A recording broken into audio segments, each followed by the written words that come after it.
You found the WMIX Saturday Sports Show on AM 940 and WMIXsports.com.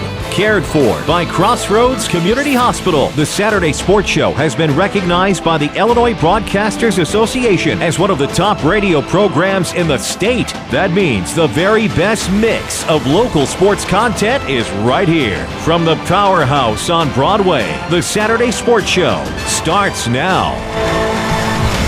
Good morning. We welcome you into the Powerhouse on Broadway, WMIX and WMIXsports.com for the Saturday Sports Show. So glad you could join us this morning, of course. Powered by Crossroads Community Hospital. It's more than a hospital. It's what healthcare should be.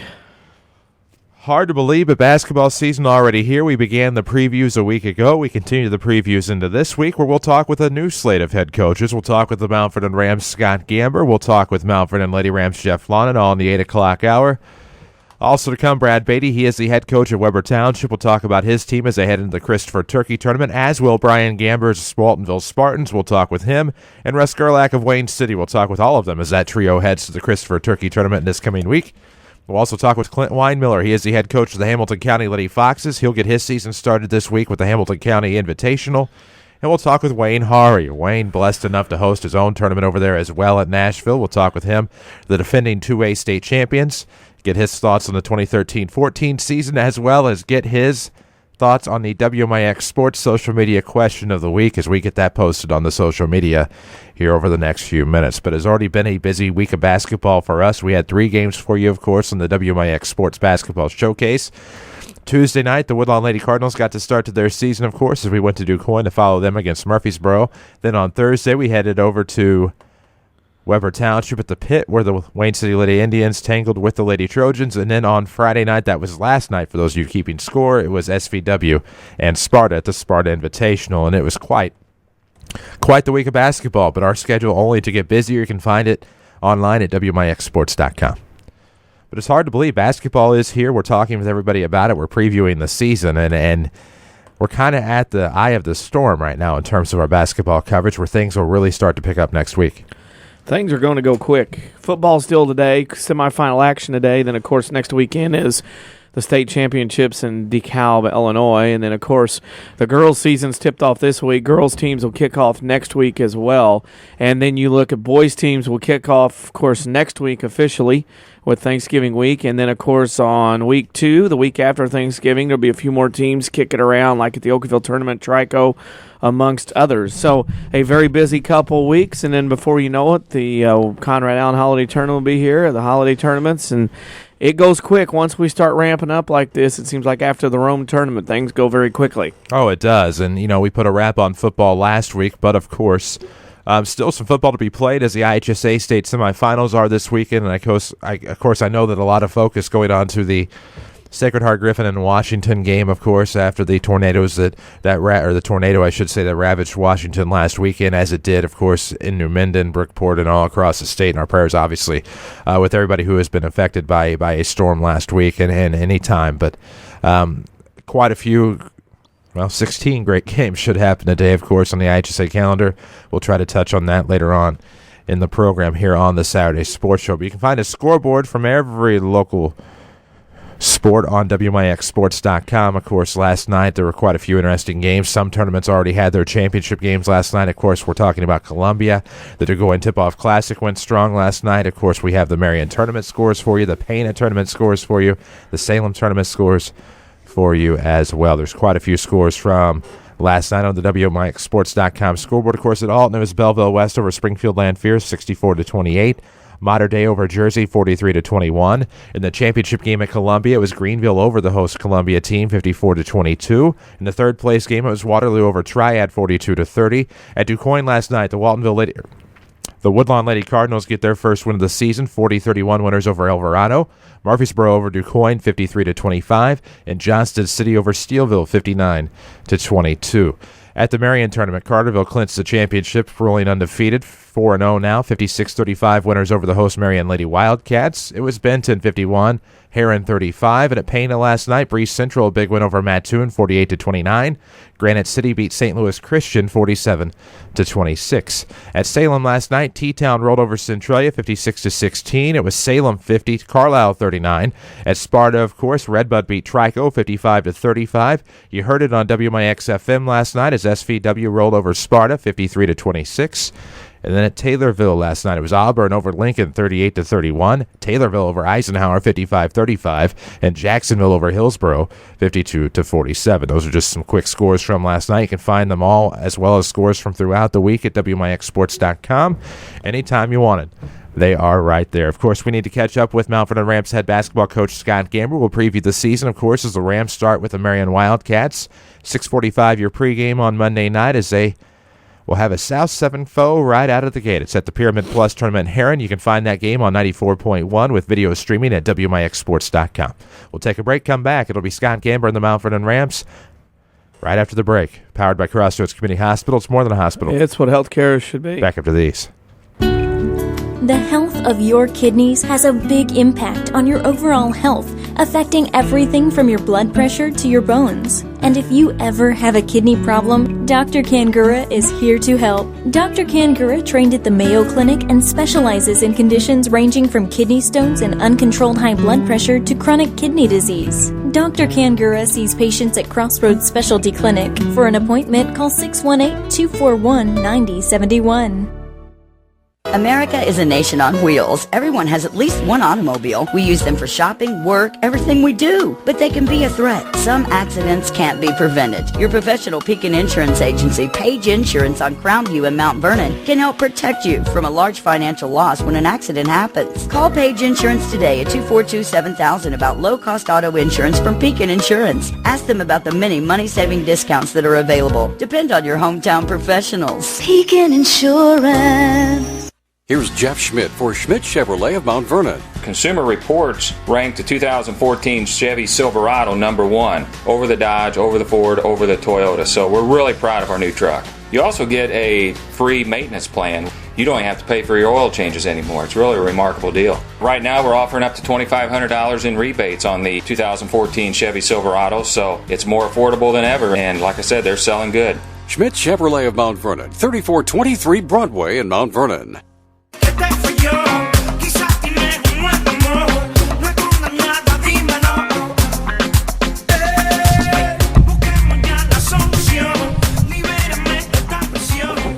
And we welcome you back on the Saturday Sports Show, WMIX, WMIXsports.com. It's all powered by Crossroads Community Hospital. It's more than a hospital. It's what healthcare should be.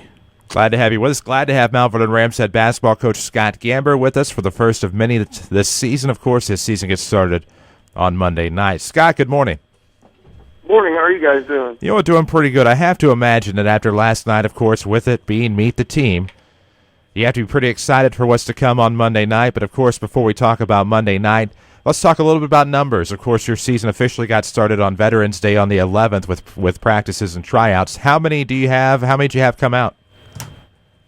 Yeah, we on Monday we had a little over 30 come out. But by the end of it, I think we were like at 20, 28, and we ended up keeping 18 sophomores, or 18, JV and varsity kids, and then our freshmen. I'm not sure exactly how many they had come out. I think they kept 16. So it's been a fast 2 weeks. These last 2 weeks have absolutely flown by, but it's been a lot of fun too.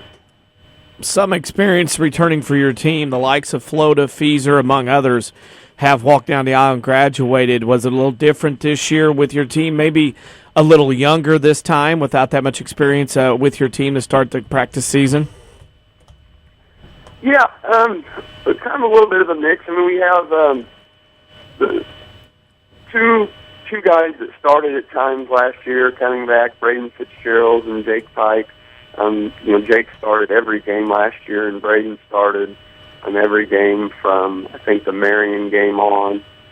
And then Shakari Hawkins got a lot of playing time at varsity level, especially down the stretch. So those three guys have some varsity experience, and then I think we're going to have there's quite a few guys after that could give us some varsity time this year. I know, and that's something I'm hoping kind of this pyramid tournament will help us with is kind of figure out our rotations a little bit and kind of figure out who can play varsity and may need another year. But I mean,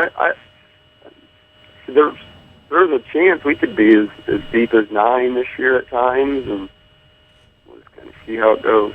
Speaking of that tournament this week at the Pyramid, a 6-team tournament, 5 games in 6 days. You talk about getting out and playing and the rotations and everything else. Does it bother you to play that many games that quickly? And then you turn around besides that and you get 2 the next week, I believe, right out of the gate, or play Althoff on Friday, and then the next week, a 2-game week. A lot of games early on the first 3 weeks of your season for your team.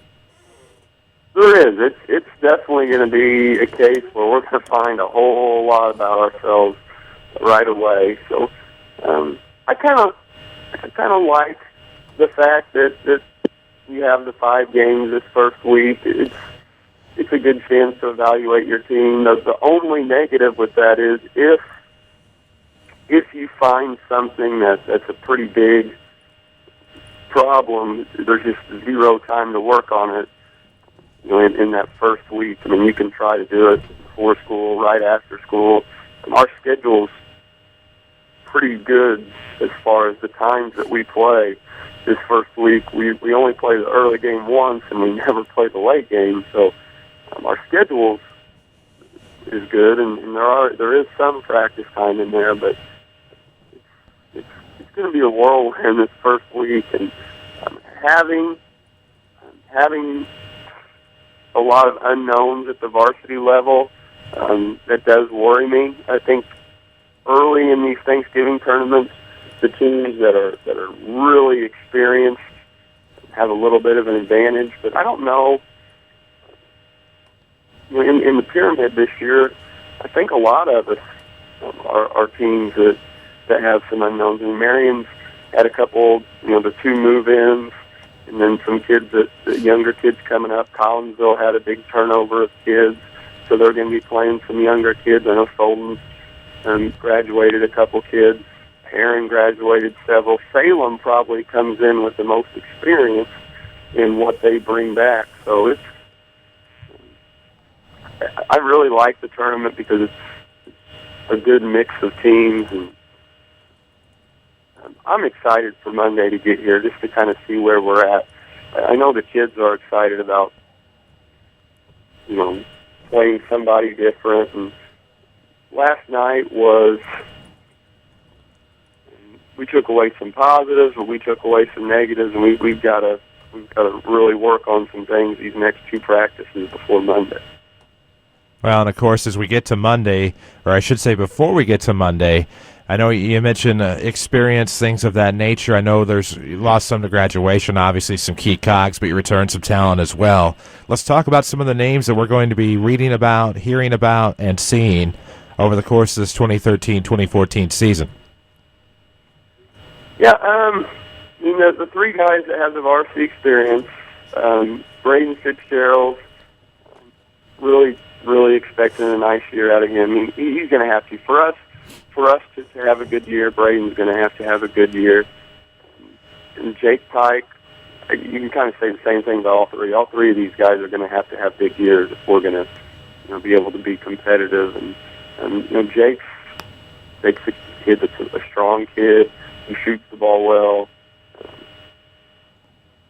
Shakari Hawkins, he's going to be asked a lot of this year because with our lack of size across the board, he's going to have to play a bigger position than what he probably, he's going to have to play out of position pretty much the whole year, both on the offensive and defensive side. But Shakari can get to the rim, and then, there's several other guys that are fighting for playing time. Bryce Hunter,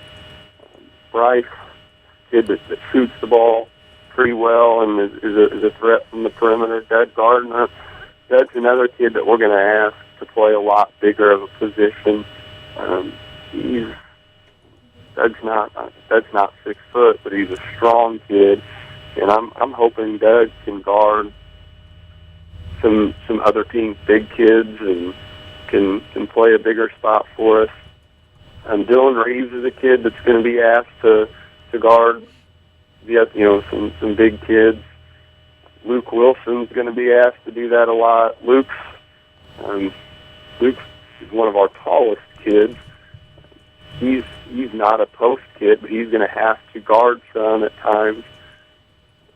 Gilwan Nelson, somebody that I think can play the point for us at times. He can play the off-guard position for us at times. And Gilwan, I think will play a ton this year. He looked really good last night. And the thing I like about Gilwan is he just never seems to get out of control or do anything that he's not supposed to.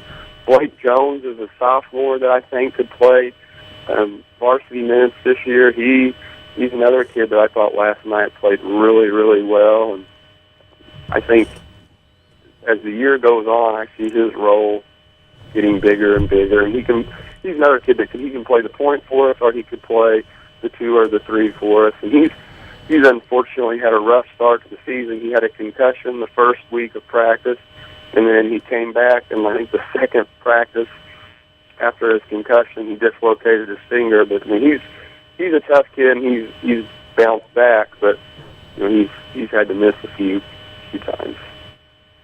Well, of course, it's a season that gets started on Monday night with the Marion Wildcats at the Pyramid Plus tournament. Of course, talking a little bit about the Pyramid as we did a moment ago, mentioning the teams, and a new entry into the tournament this year to give a full field of 6, of course, is Solden, Missouri, of course, formerly coached by Justin Tatum, who went back to his alma mater, CBC, as a head coach over there, and, of course, a champion, I believe a 4A Missouri State champion in 2012. He brought a nice basketball tradition over to Solden, so kind of an unknown there. They're going to have a new head coach, different system, but still kind of that attitude of success coming into this Pyramid Plus tournament. Yeah, a lot of unknown with them, and I'm really glad that we play them last, because it's going to give us a chance to at least watch them 4 times. It would be very difficult playing them right off the bat with having a new coach and graduating several kids. I mean, it'd been almost impossible to. I mean, you could scout last year's games, but with a new coach and several new players, and you don't know how much we got out of it. So we're lucky that we get to play them last, so at least get to scout them a little bit. But Marion's going to be a very, very tough game right off the bat. I mean, we're going to figure out, good or bad, where we're at right off the for the first game, and they've got several unknowns. I mean, I think their system, I don't think will have changed any from last year, so I think we'll have a good idea of their system. It's just their personnel and how they're going to use certain guys is different. I mean, they've got the point guard from Edwardsville. They've got the Robbie Dozier kid from Carbondale, who I think Robbie is just a perfect fit for what Shane likes to do at Marion. Like when you look at what they run, you think, man, Robbie Dozier in that spot, that's going to be hard to guard, especially when then you add Brant Hill, who I think is one of the better players in the conference, that has got size, that can shoot it, and can score a little bit around the basket. That's a good 1, 2, 3 right there. And then their 5-man, Carson Cash, is a big body. He seems like he got better at the end of last year. And then I don't know who their other piece will be. I don't know if it'll be the Carter kid or Alexander. I just kind of go a little 4-guard lineup with them, but they've got a lot with their 2 additions, and then with what they were already bringing back. I think they're going to be a load. Final question for you, because we know you got a load today, practice, getting ready for the tournament next week, is our WMIX Sports social media question of the week. And after new evidence was reported this week near Ashley, Illinois, do you believe that Bigfoot is real? No, that's a lying thing. No, I am in disagreement with Lon there. Oh, okay. I'll probably get in trouble with that. I want to hear what Lon's take is with that. Well, you hang on. He's right after you, so this will be All right, interesting. I'm going to have to listen. Oh, man. Scott, it all gets started Monday night with the Marion Wildcats at 7 o'clock. Good luck to the Rams. And, of course, we're in for the long haul, of course, all season long right here, as you know. And we'll see you Monday night, I suppose. All right, thanks a lot, guys. I appreciate it. That's Scott Gamber, head coach of the Mount Vernon Rams. And, of course, we have every Mount Vernon Rams basketball game, WMIX FM, video where allowed at WMIXsports.com. It all gets started with a 6:45 pregame Monday at Heron. Of course, that's against the Marion Wildcats in the Pyramid Tournament. We'll take a break. When we come back, we'll talk with Jeff Lonan, head coach of the Mount Vernon Lady Rams, get his season previewed, of course, as they will start the Nashville Tournament on Monday night. There you go. We'll take a break, come back. Don't forget our social media question. New evidence, possible sighting reported yesterday in Ashley. Do you believe in Sasquatch now? We'll find out if our guests do when we come back on the Saturday Sports Show. It's presented by Crossroads Community Hospital. It's more than a hospital. It's what healthcare should be. Back after these. This is Chase Landers with Landers Collision Centers. Imagine this. You're driving down the road. It's dark as can be outside. Thank goodness you just had that left headlight bulb replaced. Otherwise, you wouldn't be able to see a thing. Now, close your eyes. Okay, don't close your eyes. You're supposed to be driving. Imagine noticing a slight twinkle off to the left, just above the ditch. What is that, you think to yourself? All of a sudden, whap! You've just encountered your first deer hit. The left side of your vehicle is beat up pretty bad. The next thing I want you to imagine is very simple. Picking up your phone and dialing 1-888-LANDERS to set up your repair. Deer claims are common, and usually a very simple process, which fall under comprehensive coverage. This is Chase Landers, asking you to allow Landers to be your collision repair shop of choice. Whether it be a deer hit, fender bender, or the regular, uh-oh, sorry mom, Landers is here for you whenever you need us. Big or small, Landers fixes them all. 1-888-LANDERS, that's 1-888-LANDERS. Complete. That's the Orthopedic Center of Southern Illinois with a full sports medicine clinic, state-of-the-art MRI, a spine care team that focuses on pain management, arthroscopy specialists offering total joint replacement, hand surgery, and complete rehabilitation services. Doctors Chow, Hool, Ahn, Kowalski, Freehill, and Smith stand ready to serve you today with offices in Mount Vernon and Centralia and satellite offices in Benton and Nashville. Find out more online at orthocenter-si.com.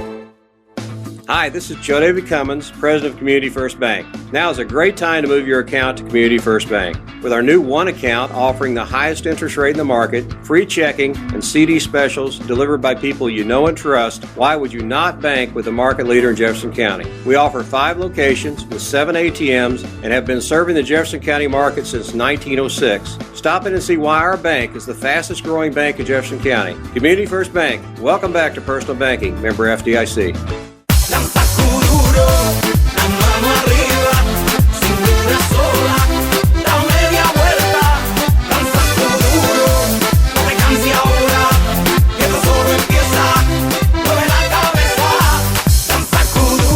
And we welcome you back to the Saturday Sports Show, bottom of the hour on WMIX Mount Vernon, a free service from Withers Broadcasting as we roll on with the Saturday Sports Show, all powered by Crossroads Community Hospital. It's more than a hospital. It's what healthcare should be. Welcome to the program now. He is the famed head coach of the Mount Vernon Lady Rams. He is Jeff Lonan. Lonan, good morning. I know why you wanted me to talk to you this morning now after that last question for Gamber. You want to talk about Bigfoot, don't you? Well, here's the thing, is that new evidence discovered yesterday. This was not a question until after you were invited on, and you were going to be on this week regardless because you play Monday night, and your hours now at 8:30 until the Saturday after your season is done. So, I mean, you were in this time slot regardless, but we'll get to the social media question in just a little bit. It won't be long, we promise. But all right. You guys get started on Monday night, 8 o'clock with Oakville. You head back to the Nashville Invitational Tournament for another season where you had a lot of success last year, but the last season in general was a success. South 7 Conference champions, 20 wins, and looking to repeat that this year with a nice nucleus coming back. Yeah, we have a nice nucleus coming back, and you know, I think our biggest question marks are our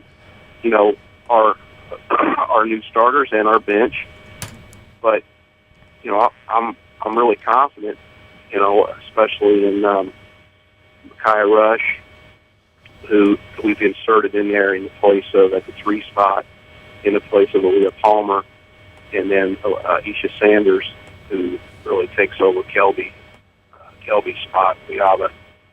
And then we've got 3 or 4 kids there to support them on the bench that are going to see some time early in the year. And it's one good thing about a tournament is you really early in the year, you really hope that you can get 8 or 9 or 10 kids some time to evaluate and see how everybody's going to kind of fit together. And you can mess with your lineup a little bit. You're trying to win every game, obviously, but a loss or two, early in the year is not definitely fatal. So we're going to play around a little bit and see what works the best. And I think that we got a really good chance to compete in this tournament just as we did last year.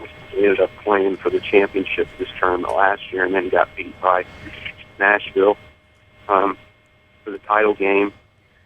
But my whole thing right now is to just try to find a nice mix of chemistry among the top 8 or 9 kids. And it's just hard to do in practice when you're replacing 2 new starters. It's just really hard when you're playing against yourself all the time. And I'm just really looking forward to getting into some live action with a real opponent. You get a game on Monday. You have Tuesday, Wednesday, Thursday off, and then the 3 games in 2 days. How do you like that setup as far as getting the game on film, on tape, and then having that practice time before you have those 3 games in 2 days? I really like it. I think that's great. I think you get to play one, and then you can spend 3 or 4 days evaluating what needs to be done, what needs to be changed, and then you go Friday and you play 2. Friday won't be easy. I don't think any of them will be easy. I don't think Monday will be easy, but Friday's going to be a particularly hard day. So, we play Massac County and then Mascoutah in the same day, and those are 2 pretty tall orders for us. And the fact that we can get 4 days or 3 days in between to kind of look at what we have from a scouting standpoint on them, and then look at what we did versus Oakville with our people, and who did well and who may need to be shifted around to a different position or whatever, or maybe we need to reevaluate what we're doing X and O wise. We got a little time to do that too. So I do enjoy that format. Of course, you start your season, of course, with 1A regional champion Oakville from last year. Then, of course, as we talked about, off until Friday. But you take a look at the pools, and you mentioned having some success in this tournament. It does pair up pretty favorably. I mean, you have Massac County on Friday afternoon before taking on Mascoutah that Friday night, and if there were ever a chance to repeat in a championship game appearance, it's quite possible that could happen again here in 2013. Well, we could, but the first thing we got to do is worry about Oakville and doing the right things against them. I think that we beat them last year. I think that was the same first-round matchup as we had last year, and we did manage to beat them. And they had some good players last year. They had so you had that Weenstrom girl who was outstanding, and a couple twins that were pretty darn good. And those kids have graduated, and the thing that makes you a little bit nervous is they've kind of replaced everybody that you know about. I think most of the kids they've got now that are playing varsity basketball, they're young, they're starting over, they're rebuilding a little bit, but yet at the same time, I believe that, the type of program they are, they're a little bit like Nashville or teams of that nature who, tend to just never get really bad. They may turn kids over every year and they may put new kids in, but their system's been in place for a long, long time, and that goes back to the Kathy Lantner years. And I think that no matter who, some teams, whether they're rebuilding or whoever they plug in, they're always going to be tough. And I view this program that we're going to play Monday as that type of program. So we got to be certainly ready for that first, and then we'll look ahead and see if we can get the next one. But right now, it's just one at a time. Well, one at a time, and it all starts on Monday night. Before we let you go, obviously the WMIX Sports social media question of the week this week is, of course, with new evidence yesterday in Ashley of a reported sighting of the Gigantopithecus, otherwise known as Sasquatch. Do you believe in the Sasquatch? Well, I mean, we know the answer to that, but I mean, this is a social media question for everybody. You probably already know the answer to this. You know, I'm a big believer in the North American ape, and I watch Finding Bigfoot just as Danny does. Yep. Danny's not saying anything, but we're big fans of that show. And yes. Probably since I was a kid, I was fascinated by things like Bigfoot and UFOs and things of that nature. But I've done a lot of reading on that subject, so you guys know that as well as I do that I'm open to that possibility. And if you do your research, being more specific about you texted me yesterday. You were all excited about this Bigfoot reporting out there in Ashley, but if you do your research, you'll look back in the 70s, you'll find a lot of things about what's called the Big Muddy Monster. Yes. Yeah. Yes, sir. Yeah. Down in Murfreesboro, there was a string of, it went on for several months down there in Murfreesboro, a string of unexplained sightings of a large creature down there that lived along the Big Muddy and was traveling through that area. And you know what river feeds the big lake here to the south, Wren Lake? You know what river that is, right? Yeah. Oh, yeah. Yeah, it's the Big Muddy. Yeah. So you just never know. That may be our buddy from the 70s showing back up here in Ashley. He may have been hibernating out there somewhere between Ashley and Murfreesboro and decide he might make an appearance.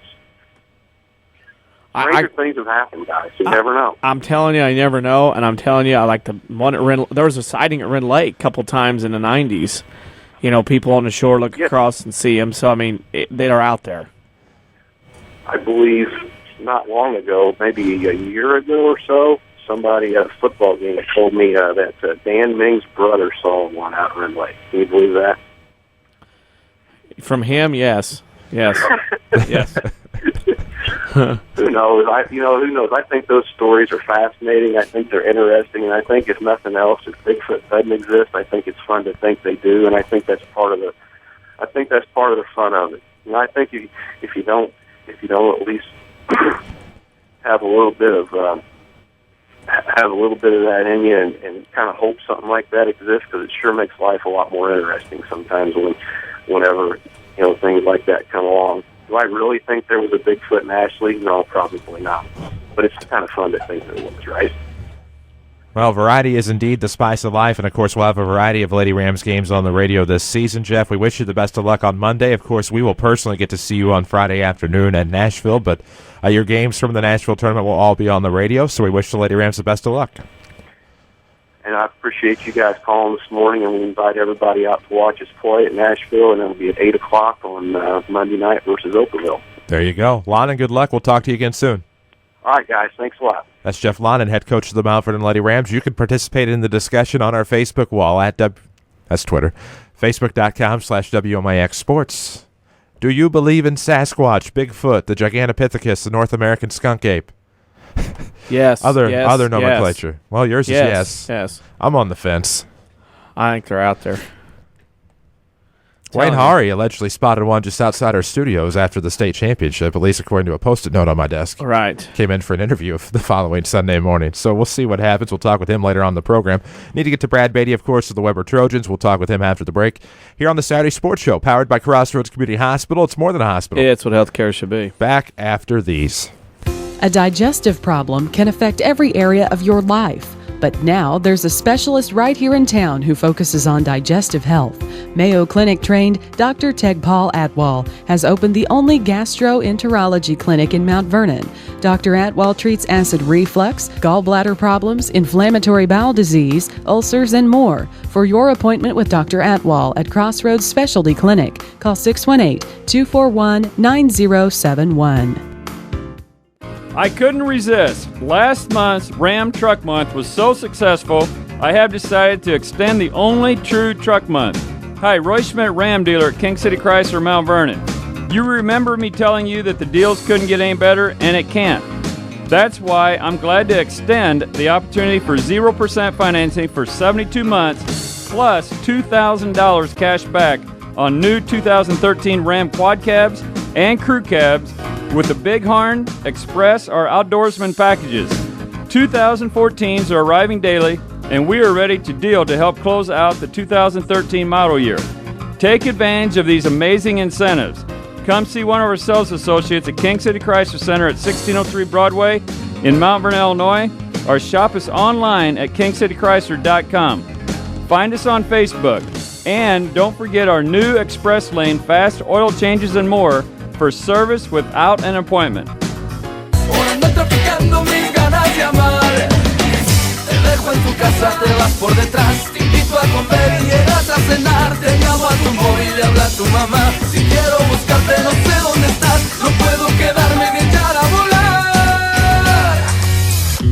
And we welcome you back to the Saturday Sports Show, WMIX and WMIXSports.com. It's powered by Crossroads Community Hospital. It's more than a hospital. It's what healthcare should be. That's Danny Zerwinski. I'm Chris Schukel. We welcome now to the program the new head coach of the Weber Township Trojans, Brad Beatty. Brad, good morning. Hey, good morning, fellas. You know what? We're just a little bit closer. You've taken over the reins. We had you on earlier in the year to talk about it when you took over at Weber Township, but you get started on Monday night at Christopher against the host Bearcats at 7:45, and I have to imagine that you're getting to the point to be pretty excited to get out there and get your team playing. We are. I mean, we're getting ready to go in our 12th practice in about 13 days, and we're a little leg tired right now, but we're in about less than an hour. We're going to get after it, and about 12:30, we're going to come up for air and take tomorrow off, and then Monday we'll get on a bus and head to Christopher, and at 7:45 we're going to find out exactly where we're at, and we'll just take it and start taking steps and go from there. An adjustment from you, of course, many years officiating at the high school level on the hard court. You coached at Dodds in the state tournament about 5 years ago, had a very good team and went to Rend Lake, and then, of course, now transitioning into this as the head coach of the boys basketball team after being an assistant last year. Talk about the transition and the difficulties and the joys of coaching and refereeing, and how it all has come together to help you be the head coach at Weber Township. I just had so many great experiences in all those. I just tried to bring those and bring them to the team. We talk about a lot of that stuff that I've had the privilege of experiencing, and sometimes everything doesn't go your way or whatever, and so I try to bring an aspect from all that, but for the most part, I try to bring all the positive stuff, and we just take and talk about it. But it's just kind of been the guys I used to referee with, I always kid them, that I've kind of went over to the dark side, and they laugh about it. But it kind of works to you get to know the referees, and now you're a coach, so you've got those relationships that you can talk about. But it's kind of it's a good experience, and I'm glad I got to experience them all. But we're just focusing on Monday night now. Looking to Monday night, your team, a lot of veterans over the years, last couple of years especially, a lot of experience have graduated. Talk about the kids that are coming back for your team and will open up on Monday night at Christopher. Well, we got we're young. We got 3 kids that probably if you want to say seen varsity time. We got senior Lane Mosier. We got 2 juniors, and the thing about it is Zane as a junior. I think, and I said this earlier, I think last year at Waltonville, we were a little undermanned. We had some kids sick and hurt, and we asked Zane, and Zane, stands 5'7". We asked him to guard Jordan Hill, which 6'7", and everybody kind of laughed about it. But Zane, I thought did a tremendous job guarding him, and I think that was his coming out party where he really seen then that, hey, even at 5'7", on the varsity level, that you can contribute. Tyler Welch is probably grown about 2 or 3 inches. He's probably about 5'9". He's another kid that's that's going to help us out with the basketball, and defensively he's probably our best on-ball defender. So that's 3 kids that we're really going to rely on. We got a lot of new faces. We're throwing a lot at them, so we're just going to try to take it a step at a time, and just as the year goes, make some progress, and just try to teach every day in practice. Of course, our final question is always the WMIX Sports social media question of the week. And new evidence yesterday, of course, a reported sighting of a possible Sasquatch in near Ashley on Route 15 or near Route 15. We are asking everybody, do you believe in the Sasquatch? Oh, wow. Wait, let me just say this. On the way over to school here, I don't know what it was laying on the side of the road, but But hey, as I go back home, I'll slow down and take a peek and just see what it was. It used to be something at one time, but I'll have to get back to you guys on that one. I'm definitely seeing evidence on all of our trips to various places. There's definitely evidence that it is quite the possibility. But Brad, good luck. Monday night, 7:45 against Christopher, and of course, we'll be able to get you guys on the showcase soon, and we look forward to covering Weber basketball this year. Good luck. All right, fellas, appreciate it. That's Brad Beatty, of course, new head coach over there at Weber Township, takes the place of Chad Harper. And it's one of those where we keep saying Weber will get there. Just need some patience, and you know, we said that about Chad last year. He had an opportunity he couldn't refuse, and you know, Brad, his assistant, helps bring some consistency to that. And so, really, in the grand scheme of things, with a possible 8th grade class coming in next year, and taking a look at what they have coming up with a lot of varsity experience, you certainly hope for some success in Blueford, of course, over the next few years. Let's see. We need to take a break. When we come back, we'll have Brian Gamber, the Waltonville Spartans. His team will also get started at the Christopher Turkey Tournament this week. We'll talk about that and more after the break. It's all powered by Crossroads Community Hospital. It's more than a hospital. Yeah, it's what healthcare should be. Back after these. I'm meteorologist Dave Bowers. We'll look at your next rad weather. Lots of sunshine and cold today. A high of 38. Tonight, clear and quite cold. A low of 15 in the countryside, 20 in town. And it's going to be very cold on Sunday, but bright and sunny. High only 29 degrees. Monday, partly sunny, not as cold in the afternoon, a high 43. Yeah, look for a Tuesday, cloudy, chilly, high temperature of 46. Next rad weather from WMIX, Mount Vernon, Illinois. Dig in with full contact coal miner training at Red Lake College. Learn in our new 20,000 square feet coal mine training center. Use real equipment like continuous miners and power sitters. And check out the new mine rescue and fire safety training tunnel. Associate degree and occupational certificates available. We're full contact, hands-on coal mining.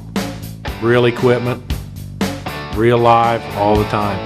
What are you waiting for? Call 618-437-5321 and get started. Mount Vernon is home to many wonderful people and things, and that includes quality cardiac care from Dr. Ruzaik Ibrahim. A skilled cardiologist, Dr. Ibrahim's training and scientific accomplishments have earned his designation as a Fellow of the American College of Cardiology. His services range from preventative care to the treatment of advanced heart conditions. For an appointment with Dr. Ibrahim at Crossroads Specialty Clinic, call 241-9070. Or visit in person at 4113 South Water Tower, Mount Vernon.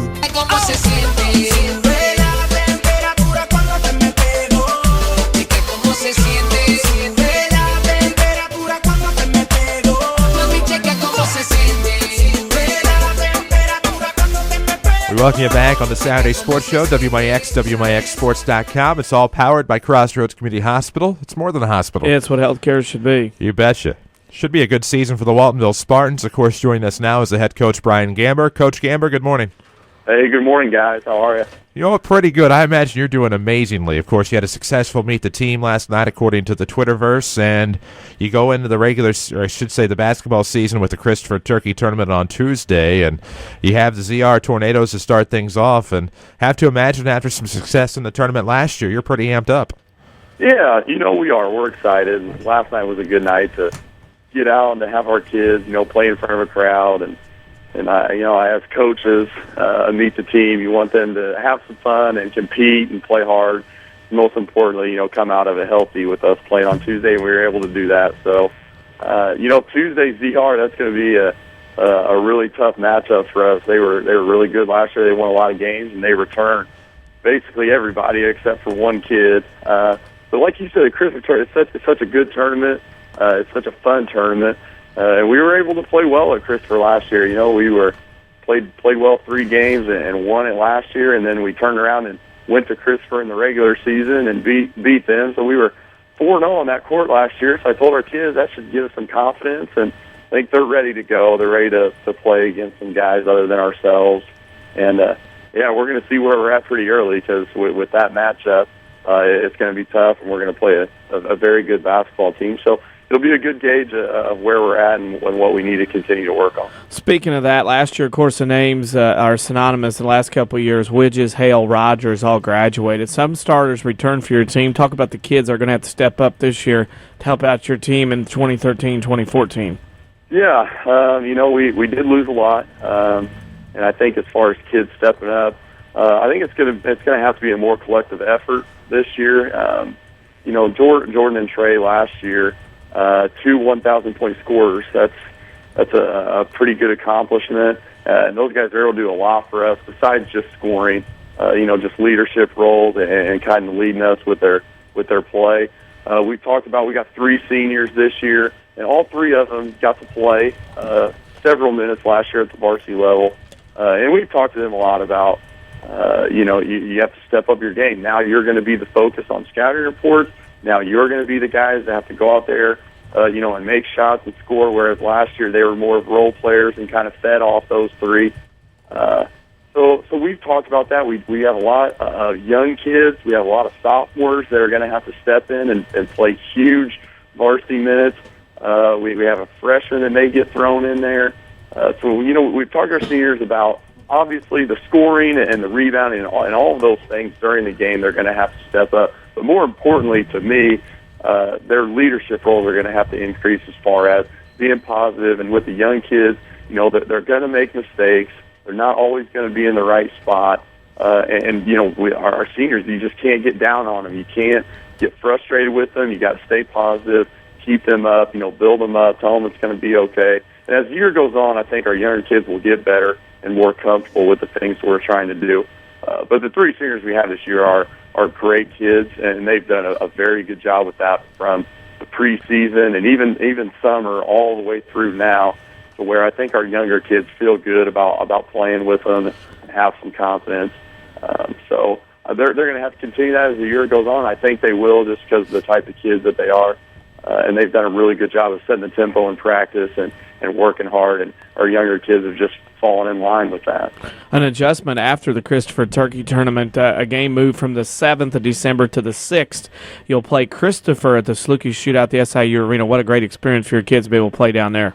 It is, and that's something that I know us coaches are very excited. But like you said, for our kids to be able to go to SIU, and change in their locker room and to play on that floor and experience it, they are very excited, and they should be. I think if you're a high school kid and you get to play at SIU Arena, if you're not excited, something's wrong with you. And then on top of that, not only playing at the arena, but you get to play a very, very good Christopher team this year, who, after playing them 4 times last year, we kind of got a little rivalry going between the 2 of us, and it's a good rivalry. That's something to look forward to, and it should be a good Friday night of basketball. There's 4 really good games. So I know that our kids are extremely excited about the Christopher tournament, and then they're going to be pumped that next week to get ready to go down the arena and see what we can do. Also from there, of course, you get to the point of conference play, and you're the first of several Midland Trail Conference coaches. Second, actually, Brad Beatty was first. Who do you see as a favorite going into this year in the Midland Trail Conference? I think obviously you got to start with Woodlawn. The program that they've built out there, it just seems to every year they just keep producing, not just good athletes, but good basketball players. And that just comes from a system that they put in, to where the kids know what to expect. They know their roles.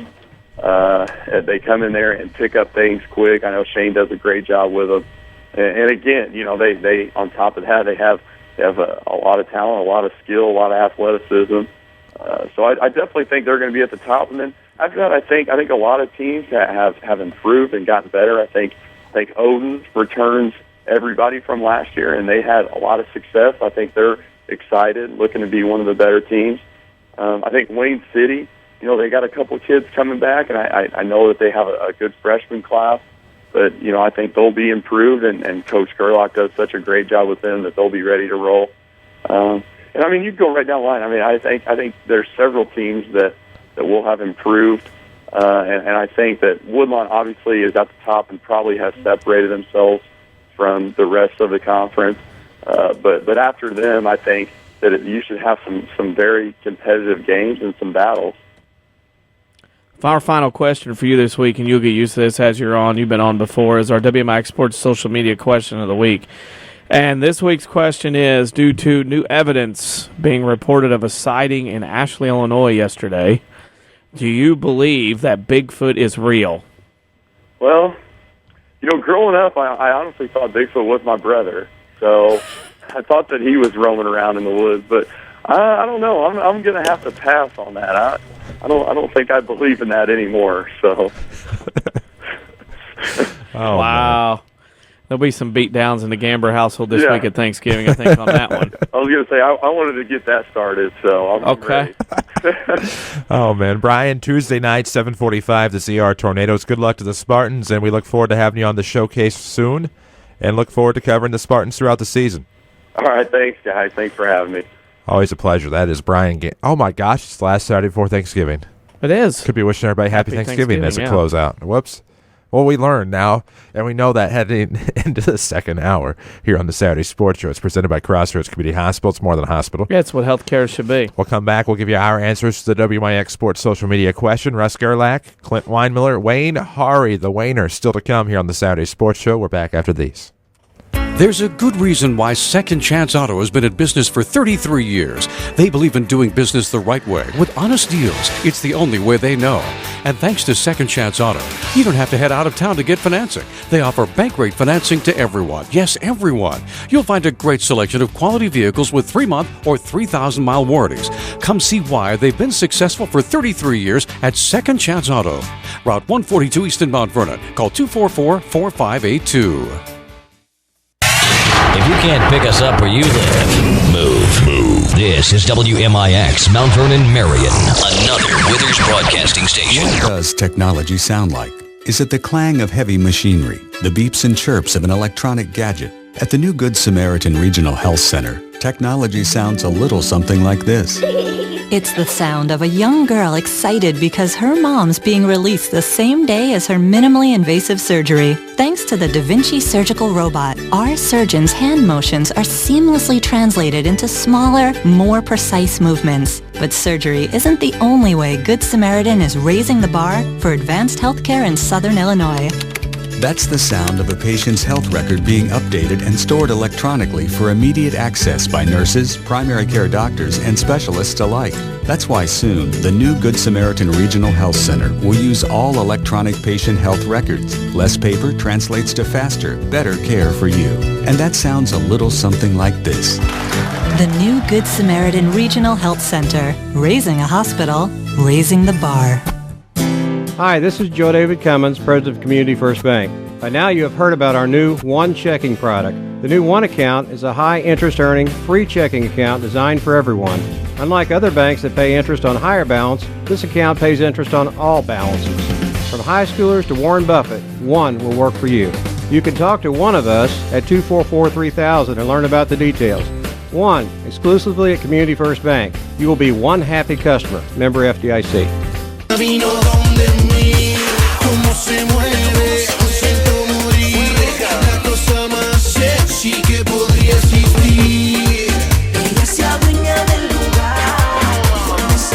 And we welcome you back on the Saturday Sports Show, WMIX, WMIXSports.com, of course, on WMIX Mount Vernon. So glad you could be here with us as we roll into hour number 2, powered by Crossroads Community Hospital. It's more than a hospital. Yeah, it's what healthcare should be. Of course, Russ Gerlach, Clint Weinmiller, Wayne Hari still to come, but our WMIX Sports social media question is recent evidence, or at least a possible sighting yesterday, of a big black furry animal carrying a deer carcass near Route 15 near Ashley yesterday.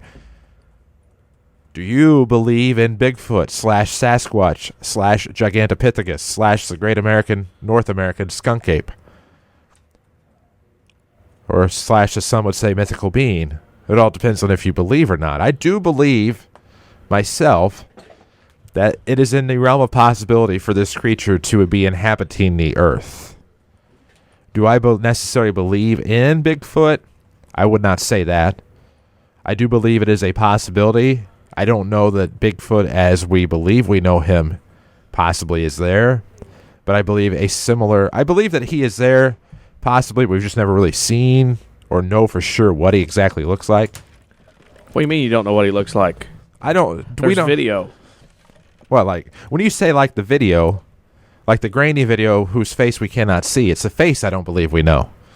What do you mean Have we seen the face of Bigfoot? How much more evidence do you need? I don't need a lot. I'm not saying that I don't believe. I'm just saying that I believe that it is possible. I just don't. It's tough for me. I mean, I think it does. I mean, there's too much footprints, video, pictures. They're out there. They're just not wanting to be seen. They're smarter than deer. There's a lot of deer that you don't see. The dumb ones come out and get hit and shot. And want to be seen. These are different. I don't know. I mean, I know they're out there somewhere. There's too much video. There's too many pictures, too many sounds and things of that nature. They're out there. There's no doubt. Yes. They are out there. There's no doubt in my mind. I don't know if it is exactly the Bigfoot that we are all picturing as far as the pictures are concerned, like in the facial region, because that's what we don't know. We don't know what the face looks like. Could it just... Obviously, it's not a bear. No, because bears walk on all fours. As I tried to joke last night. Now, I will give you this. Last December, I believe it was December 17th, we were headed back from Sisney. We did Weber Girls at Sisney last year. We came back, we were on Route 15, and we thought we saw one. Yeah. Thanks for the text. We thought we saw one walking near Route 15 near Blueford. Apparently, we were supposed to have reported that to the sheriff, as is a custom in Washington County. But deer season, and you have something physically carrying a deer carcass. Is that what stole John Shadowin's license plate? Well, that's the other thing is John Shadowin's lost a license plate back in the 90s going to El Dorado. So I mean, they said it was a bear. He says it was a bear. Well, that may have been. There we go. But something like that tall, that big, carrying a deer carcass is not going to be a bear because they have to walk on all fours to carry. They're not going to be able to walk on twos. Yeah, because they carry with the mouth. You're going to know if it's a coyote or a deer or bear. You know it's going to be. You know what it is. But I don't know. You can confuse a big black hairy animal with a coyote. Right, and it can't be a panther if it's hairy and draping off. It just can't be. So, I watch Finding Bigfoot like Coach Lon. I watch it religiously. I mean, it is DVR'd. I watch old ones. I watch new ones. I watch everything on that. And then, those guys and that gal that go out there and do that, I know it's mostly wild goose chase because it's hard to get anything, but, it's there. I think it's there, no doubt. Well, there you go. All right, what do we got? It's a possibility it definitely exists, just like Elvis. Okay, text says it was a bear. I'm not sure. At this point in life, it may have been a bear, it may have been not. Okay. There's another coaching reference as to who it could be. We saw that last night. Yeah. Yeah, we did. I know the story said dragging, not carrying, but still, dragging a deer carcass is not going to be easy. Well, you could have been dragging it with one hand behind him. Again, I don't care who you are. By the horns. A dog's not dragging a full deer carcass unless it was a coyote's not dragging it. A bear is going to have a tough time. Full deer carcass. Just saying. There we go. Okay. Just saying we need to get to break. We'll come back with Russ Gerlach, Wayne City Indians. You're on the Saturday Sports Show. It's presented by Crossroads Community Hospital. It's more than a hospital. It's what healthcare should be. Back after these. Are you interested in a career in the culinary arts but can never afford the high cost of cooking school? Rend Lake College has a low-cost recipe for success. For as little as $5,500 per year, you can get a quality culinary arts education in your own backyard. That even includes books, tuition, class fees, and supplies. Learn to master domestic fare, pastry, and foreign cuisine in Ina, Illinois. Save thousands on a culinary arts education at Rend Lake College. For more information, log on to rlc.edu/culinary arts. This is your local State Farm agent, Tony Wilt. I want to thank Mount Vernon and the surrounding area for continuing to support us over the past 5 years. If you have never sat down with someone to go over your insurance program, let me invite you into our office. Let us show you what working with the industry leader, represented by a local agent, can do for you. I'm located just off 42nd Street. You can reach our office 24 hours a day at 242-1421 or on the web at tonywilt.com. Thanks again, and go Rams. The health of your kidneys has a big impact on your overall health, affecting everything from your blood pressure to your bones. And if you ever have a kidney problem, Dr. Kangura is here to help. Dr. Kangura trained at the Mayo Clinic and specializes in conditions ranging from kidney stones and uncontrolled high blood pressure to chronic kidney disease. Dr. Kangura sees patients at Crossroads Specialty Clinic. For an appointment, call 618-241-9071. Con esta letra de amor, te ruego y te pido perdón. No soy tan malo como tú piensas, por Dios. Bailamos esta canción, tú y yo. And we welcome you back on the Saturday Sports Show, WMIX and WMIXSports.com, all powered by Crossroads Community Hospital. It's more than a hospital. It's what healthcare should be. I'm Chris Hugo with Danny Zerwinski alongside Jeff Crow with us in studio as well as we're talking high school basketball as well as our WMIX Sports social media question of the week. We'll get football later. I'm just saying that if it was dragging, like Jeff Crow said off air, it could not be in the front of it. If you're dragging something, you're not going to drag That's it what I told forward. you. One fist, one claw, one thing behind. Bear can't grab like that. I'm telling you, if it was a Sasquatch, he's right, it'd pulling be with dragging one hand behind. from behind Okay. because he's manly Right. like that. But Jeff, that's what we're saying. Yeah. I'm not not saying arguing. he I'm doesn't just saying. exist. I'm not saying I don't believe. Somebody texted about dragging. I said if it's dragging, it has to be behind him. Just Can't being be a bear. overly cautious. As we welcome to the program the head coach of the Wayne City Indians, Russ Gerlach. Russ, good morning. Hey, how are you guys? You know, we're doing pretty good. We're just arguing over a little thing called the Sasquatch sighting in Ashley, of course, yesterday, but that'll be the question we get to in just a moment. Of course, your Indians get started on Monday night. You open up the Christopher Turkey Tournament with the Cobden Apple Knockers, and I know that's a place you've become quite familiar with, the Christopher Turkey Tournament, and having practiced now for 2 weeks, you guys have to be ready to finally get the season going. Absolutely. We're definitely tired of going against ourselves. Everybody says 2 weeks is not enough time to get ready, but to me, it seems like by Wednesday you've got pretty much everything in you need to play a game.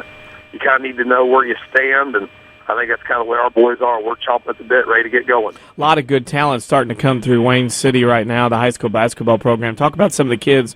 Name your kids you're going to rely on this year as the Christopher Turkey Tournament opens up for you on Monday night.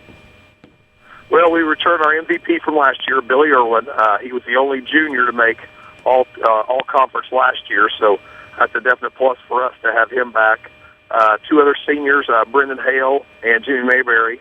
All three of them are over 6 foot. I think Jimmy's about 6'3", and he's a very athletic guy for his size, real strong. Hopefully can give us some points to the post, and Brendan we're hoping can be the defensive stopper of the team. Junior-wise, we've got Chase Gammon and Kenyon Clark back from last year. Both saw quite a few minutes. Then there's a couple sophomores that are they're playing point guard. Nick Downen, who started a lot last year, and Caleb Coots, who played a lot off the bench as well. Looking at this tournament, you open up with Cobb, and I think for you, as we're all coaches, the ability to play somebody totally different has to be something for you to open up a tournament like this at Christopher with a lot of teams you're familiar with. Yeah, it's nice to know that we're not going to play somebody in our first game that we may play 2 or 3 more times later, that's for sure. Since Coach Stallman's been there at Christopher, he's done what he can to make sure that you don't play a conference team first.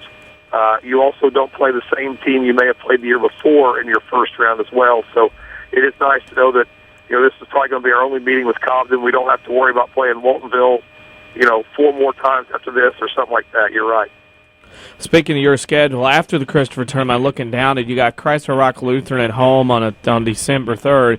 Grayville Sisney before you have to go back to Christopher on Friday the 13th before the prestigious Conrad Allen starts that Saturday the 14th.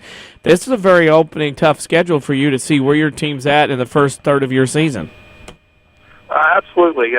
Christ Rock, I know a few years ago everybody was not real scared of them, but the last couple of years they've really improved a ton.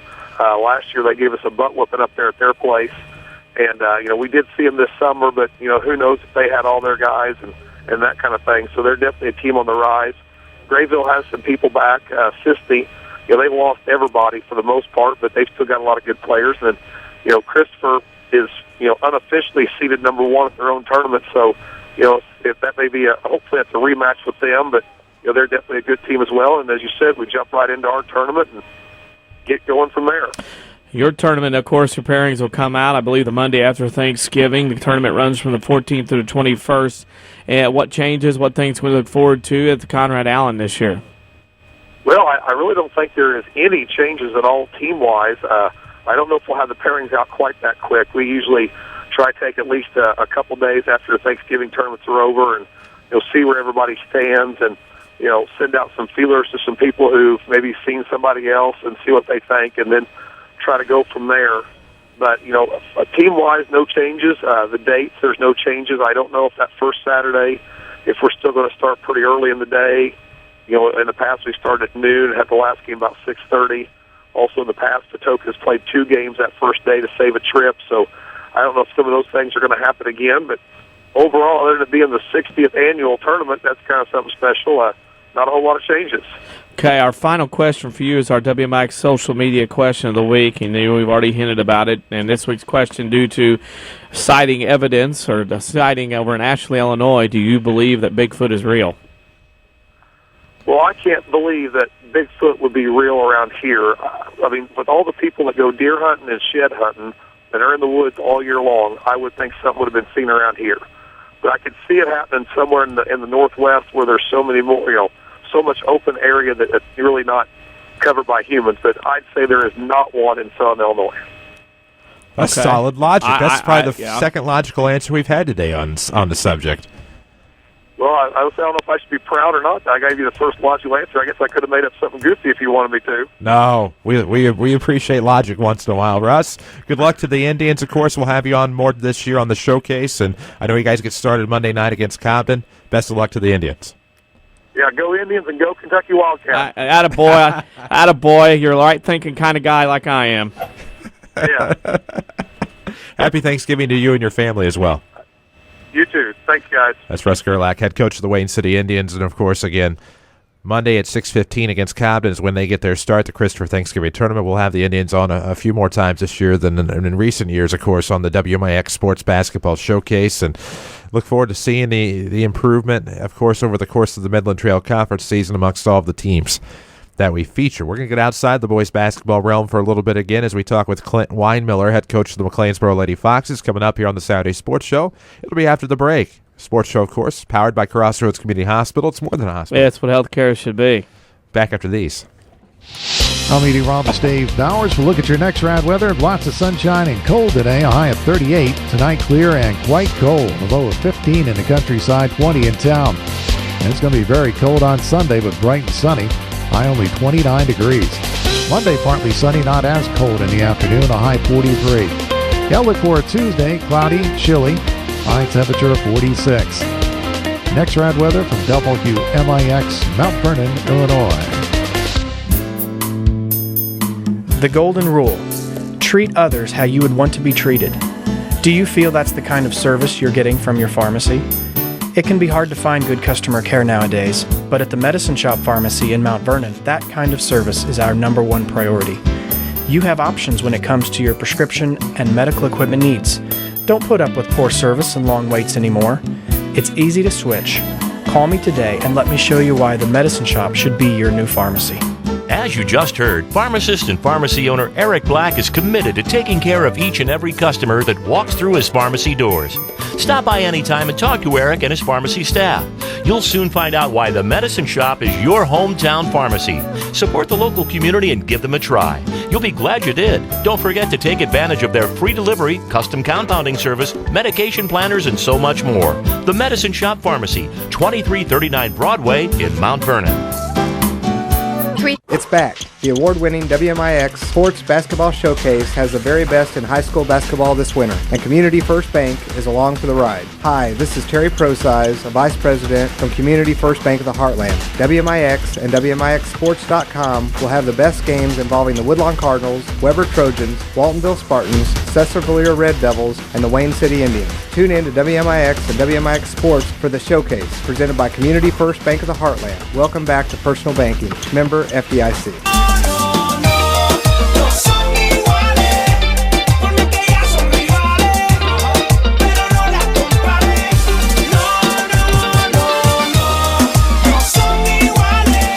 And welcome back on the Saturday Sports Show, WMIX, WMIXSports.com, as we head into Thanksgiving week this coming week with a lot of high school basketball and, of course, another preview show today.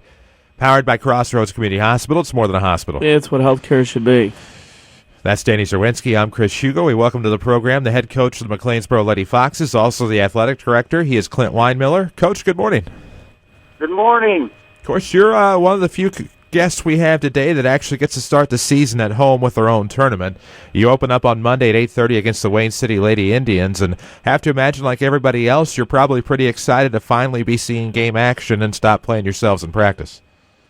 I'm very excited to see game action, but I don't know if we're ready for game action. Of course, I don't know if you're ever fully prepared for game action. So we're we're going to see what we have not failed to work on here in a couple days. A successful volleyball season for Hamilton County High School probably bleeds over into this girls' basketball season. Talk about some of the kids that you will depend on as this season begins on Monday night. We have 3 returning starters back from last year's team. All of them were part of the very successful volleyball team, probably the core of the volleyball team. But our point guard, Lucinda Adams, this will be her second year as a starter. She's going to be our little floor general. Very clever, very smart, knows the game. We expect good things from her, can score when she has the opportunity. Dana Rubenacker, who was the MVP in the conference for volleyball, is a junior who's just a tremendous athlete. Very quick, long, tall, just plays one way. I wish we had a school full of these kids, both boy and girl. And then probably our best basketball player, Alicia York, who is a post player. This will be her 3rd year as a starter. Just runs the floor very well. Post, shoots, works on her outside shot a little bit. Another very clever kid when it comes to basketball. And then it's going to probably draw a couple names out of the hat. The injury bug hit us this summer, was not recovered. Club volleyball has hit us a little bit with kids not playing, so we're looking for 2 others to fill a couple spots. So we don't have much time to decide who that's going to be. Looking at your tournament, a very tradition-rich and prestigious tournament that's been going on for a long time. How many years has this tournament been going on in Hamilton County? This is our 22nd year. Started up at the old high school back in the early 90s when Coach Grubb was here, and then my uncle Louie was athletic director. They started this little tournament. It's continued. I think only us and Pinckneyville are the only 2 teams that have stayed the whole time. We got fortunate this year that Wayne City is going to be able to come over. So that gives us 6 teams, which I think is ideal to start your tournament and gives you 5 games in a week, which you're going to learn a lot about your team in that amount of time. Looking at the Black Diamond, of course, here in the Eastern Division with the likes of El Dorado, Fairfield, Carmi, and others. Talk about that side of the division, who you see as a primitive favorite. Well, it's loaded year in and year out, and girls basketball has just gotten better and better. It's very similar to the boys' side this year, where it's just going to be every night will be a tough game. You think teams that are kind of on a rebuild because they lost certain players or their main players, that's not the case. I've got an opportunity to see Vienna play. They play extremely hard. They have a new coach. El Dorado has, I think, everybody back but 1 player. Johnson City, I guess, is just mammoth. They have all kinds of size. Carmi has a great freshman class. So we're, it's going to be and then Fairfield always gives us, going to the Mule Barn is never an easy place, if you haven't been defeated or not. They've helped us out the last couple of years on time for a conference, just for the fact that a team will go up there and get beat. So it's no gimmies in this, on this side. Well, of course, not very many gimmies at all. And, of course, I do have to ask this before we get to the social media question of the week. Your cousin and Wade Thomas always chastise anytime we say Hamilton County as opposed to McLeansboro High School. As the actual athletic director of the Foxes, should we say the official IHSA nomenclature of Hamilton County, or is it still McLeansboro in the hearts of many? Well, if you get on the IHSA in parentheses, just right outside of Hamilton County, it says McLeansboro. Which, if this is where I graduated from McLeansboro High School, so that it's always just like Ron, just like Wade. Hamlin County, it's not easy to say. It's not easy to fit out. McLeansboro is so much more simpler, and we do not consolidate with any other school. We just have McLeansboro. So for whatever reason, we switched that 10 or so years ago. But it just still doesn't even feel right today. So I would prefer McLeansboro, but if you let it slip and say Hamilton County, I'll let it go. There we go. That's exactly what we want to know and what we like to hear. But, Coach, of course, our WMIX Sports social media question of the week this week is new evidence this week, possibly of a possible Sasquatch or Bigfoot sighting just west of Mount Vernon near Ashley, of course, near Route 15, I believe it was yesterday. And so we're asking, do you believe in the Sasquatch? I do not believe in the Sasquatch. Not at all. I believe it's just been a sighting. You know, not long ago, 10 years ago, here in McLeansboro, there was Sasquatch was living just out, kind of out here on Thrills Hills, is what we called it as kids. He was living out there in some little cabin, smoking meat every other weekend for some of the younger kids if they wanted to come out. So I guess he's made his way up to Ashley. If it is so believable, I didn't believe it then. I don't believe it now. Throwing it out there just for funsies, seeing what goes on. Oh, speaking of funsies, it'll be a good time. I know on Monday night your season officially gets underway. Again, 8:30, McLeansboro versus Wayne City, of course, in girls basketball in the McLeansboro Invitational. So we wish the best of luck to Lady Fox's coach, and of course wish you and yours a very happy Thanksgiving. Hey, thanks a lot. Appreciate you guys calling. Always a pleasure. That is Clint Weinmiller, of course, the head coach of the Lady Foxes there in McLeansboro, also the athletic director for Unit 10, or the high school at least. Let's see.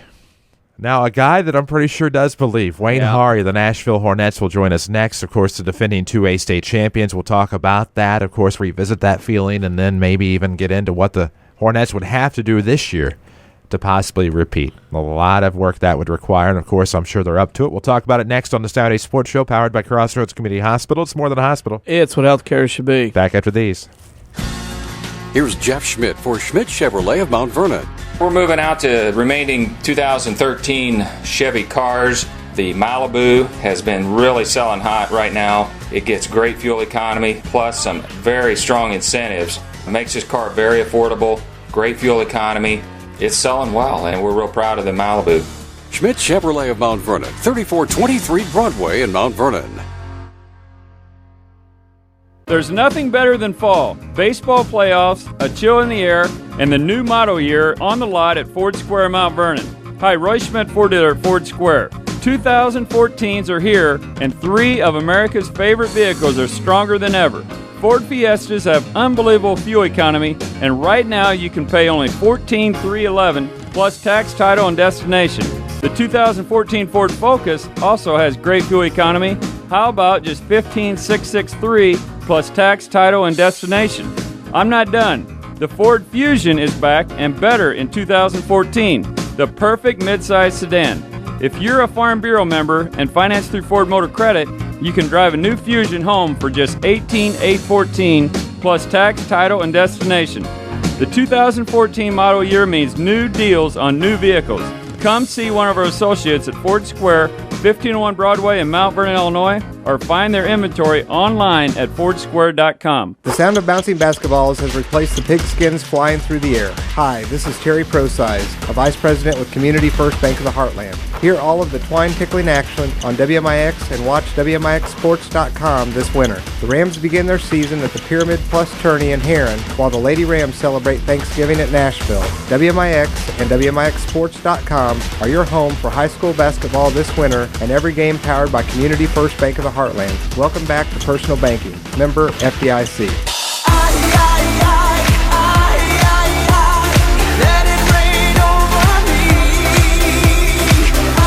And we welcome you back on the Saturday Sports Show, WMIX and WMIXsports.com.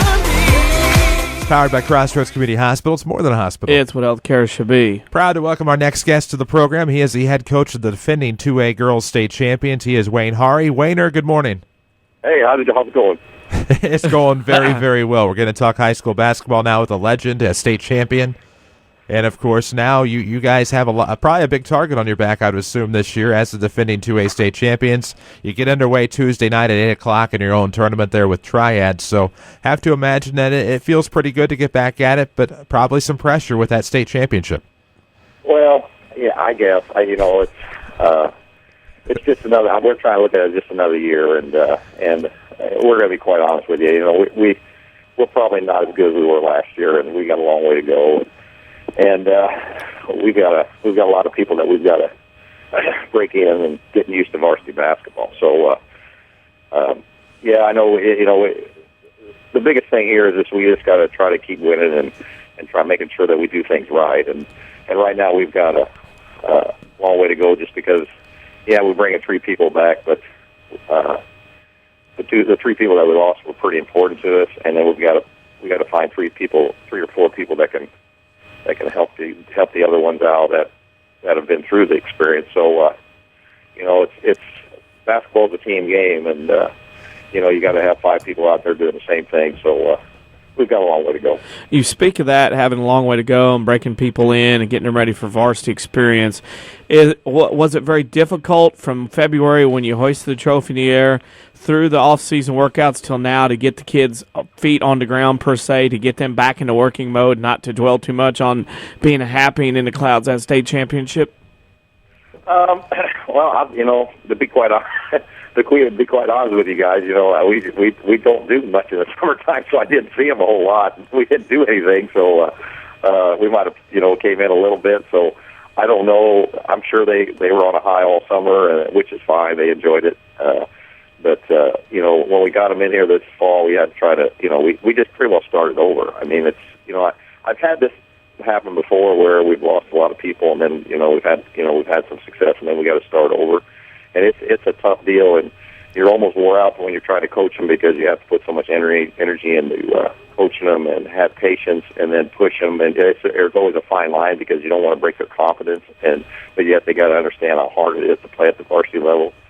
So it's just a fine line trying to get them to play, and then you don't want them to think too much because sometimes they're looking for, okay, I got to do it this certain way. No, you don't. Sometimes you just got to go play basketball, and sometimes, a lot of like people watch basketball and you learn, but sometimes, and I'll be honest with you, sometimes girls don't watch all that much basketball, so they don't realize what's going on sometimes. So, we got to. So we're looking forward to play some games and then maybe watch some tape and then maybe help them a little bit. Looking at your tournament games right out of the gate, you host your tournament defending champions. One thing I like about it is you have a good mix of Class 1A through 4A schools. Talk about your tournament next week and the mix of teams that are coming into Nashville. Well, I think it's always a pretty good starting tournament for everybody. I think this year's field is pretty balanced. We got like the Collinsville big 4A school coming in, and they're always playing that tough Southwest Conference. And then Mount Vernon's coming in, and Coach Lyon will have them ready to go. And so it's a physical tournament, where you're going to play some big strong kids, and then you're going to have and then you'll play some teams that like to run up and down the floor a little bit. So I like it because you get a pretty good mixture of what you might see during the year, and then after the tournament, you can adjust what you need and what you need to do to get better. So I think it's up for grabs. I know we were trying to figure out who was the best one in it, and I don't really know. We put Massick one. After that, it was just a toss-up. We just kind of paired them up where people hadn't played other people, just so everybody could play different people. So we, I might have screwed it all up, so I don't know what's going to happen. So we'll see what happens at Saturday. Of course, after that, talking about the river-to-river Mississippi and taking a look, Carterville's off to a hot start after sweeping the Marion Invite, but I know that you guys pretty well kind of had a stranglehold on the river-to-river Mississippi ever since you've been coaching the Nashville Hornets. And how do you see the river-to-river playing out this year outside of the Hornets being successful? Well, we've had a pretty good string here doing that, but I think everybody's kind of come back. We've kind of drop off, and everybody else has kind of improved. So I think it's going to be it'll be tough. I went and watched Carterville play last night, and they're vastly improved. They've got a transfer in there that can shoot it really, really a long way away from the bucket. I don't think I could get it there as far as she shoots it, but so they're really improved, and so it'll be up for grabs for sure. We're going to have to again. It's going to be a learning experience for us to when those kids go on the road and trying to win on the road, because that's when if you're a pretty good team, you can win on the road in the conference. Of course, that brings us to the famed WMIX Sports social media question of the week, and they're near your home turf, right around Ashley. A possible sighting of the Sasquatch/Bigfoot yesterday. Of course, there was a large furry animal, black animal, reported dragging a deer carcass yesterday. Of course, that was taken to be a possible Sasquatch sighting. So, long story short, we're asking, do you believe in Sasquatch? Well, I'll answer that question is I do watch the show, so that makes you think that I might, you know what I'm saying? So I'm getting prepared in case I do see one, and that way I do know what to do in case I do, so I don't go crazy and don't know what to do. So yeah, I'm trying to keep my nerves in case I do see one. So yeah, I think I probably will. I think I would believe in that. Do you watch that show? I mean, have you been out farming there in Washington County and thought, as you're driving around, as you scan the woods, thinking this could be the day? Well, you're always thinking about you never know what you're going to see out there. You know what I'm saying? So Yeah. you know, it could be a bobcat. It could be those cougars that they say that aren't in Illinois, but they probably are in Illinois. And so you're always looking for something out there when it's late at night, 11 or 12 o'clock at night, riding in the tractor, and it gets pretty boring. And you know, your mind starts to wonder, and so you just never know what you're going to see out there. You never know ever. But I have to ask before we let you go, I know you're busy, but did you and Lana ever go fishing, or are we now going to be in like year 3 of this saga about who could catch more fish?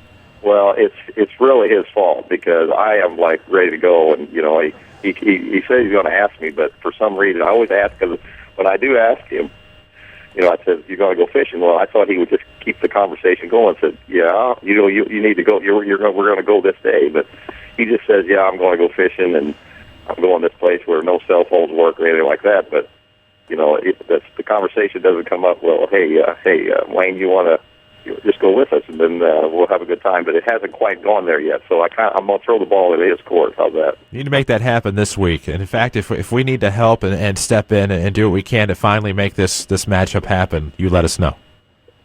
I'm all for that. I'll put more pressure on him. How's that? Amen. Wayner, happy Thanksgiving to you and yours, and of course, good luck to the Hornets over the course of the season. Look forward to seeing you next week, and of course, talking to you throughout the season here on the Saturday Sports Show. Hey, it's always good, guys. Have fun, man. A good Thanksgiving to you guys. Thank you. That's Wayne Hari, head coach of the Nashville Hornets, and of course, defending 2A state champs. Target's probably going to be a little bit bigger this year for Hornet basketball, but when you take a look at the success that they've had, and I mean, you take a look at since Wayne's been there, their record in Mississippi Play of the River to River, and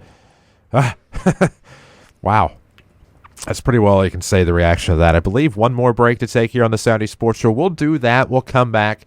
We'll shift gears a little bit as we go back to high school football and talk about the semifinal games that will be taking place today across the 8 classes.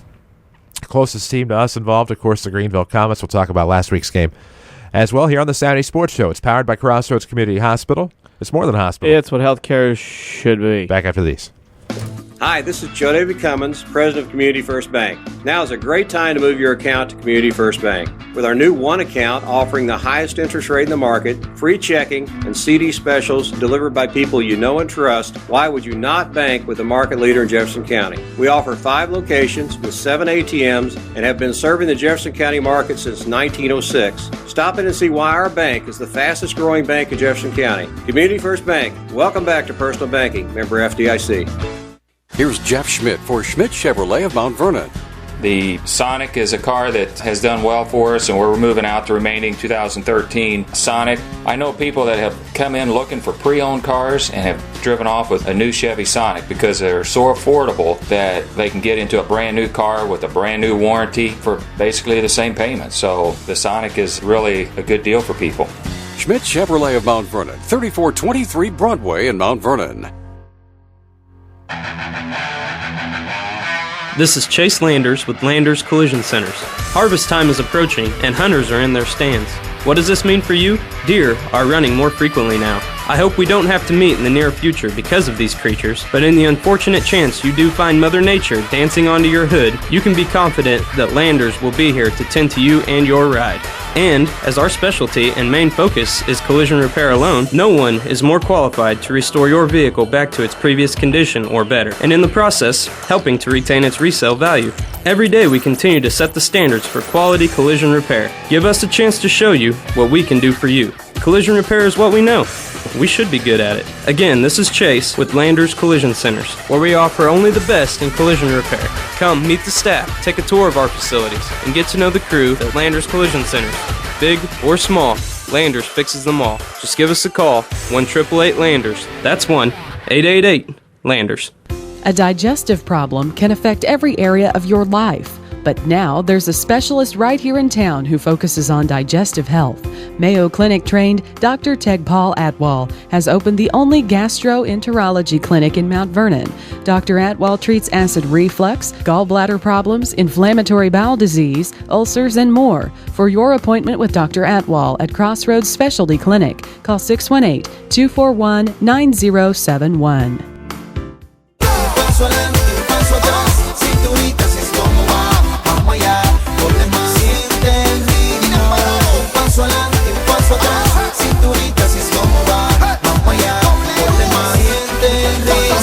Welcome back to the Saturday Sports Show, WMIX, WMIXSports.com. It's powered by Crossroads Community Hospital. It's more than a hospital. It's what healthcare should be. You betcha. Of course, we're talking high school football now. Semifinals are today, of course. The Illinois High School Association State Playoffs. They'll wrap up next weekend in DeKalb.